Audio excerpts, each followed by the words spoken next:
Donc pour candidater, cette année, c'est 100% en ligne et il suffit de se rendre du coup sur le site internet de mekitagri.org que vous voyez affiché sur la présentation. Et après, vous allez arriver sur une plateforme, donc je vais vous montrer un petit peu comment ça se passe. Vous allez devoir désigner une sorte de chef d'équipe. C'est le référent auquel nous, on va, si on a besoin d'informations ou si on doit vous communiquer des informations, ce sera un petit peu la personne qui recevra nos messages. Donc ce chef d'équipe, ce référent, devra s'inscrire du coup sur la plateforme Choose, sur laquelle vous allez arriver en allant sur Candidater, et renseigner quelques informations, déterminer un mot de passe, choisir la campagne, donc Concours Mekitagri saison 4, accepter les conditions générales et s'inscrire.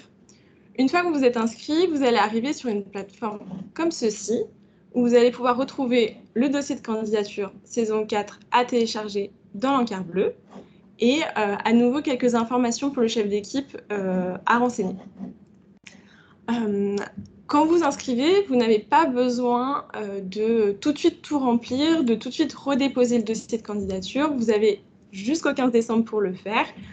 Mais vous pouvez déjà en prendre connaissance et un petit peu vous rendre compte de ce qu'on vous demande, notamment pour les informations personnelles. Donc là, c'est uniquement le chef d'équipe qui renseigne ces informations.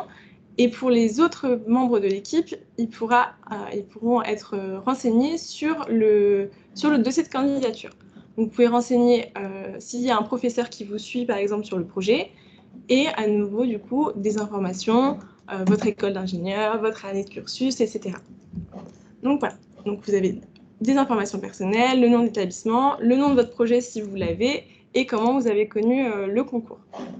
Une fois que ce formulaire est rempli et que le dossier de candidature est complété, vous pouvez le déposer sur la plateforme à nouveau, sur dossier de candidature, au format PDF. Donc voilà, vous avez juste à le déposer.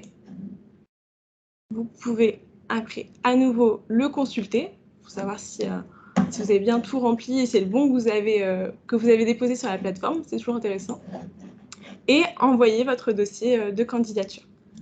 À la clôture des candidatures, donc le 16 décembre de notre côté, on va vous envoyer un mail pour vous dire qu'on a bien reçu votre dossier de candidature et on fait parvenir les projets aux membres du jury.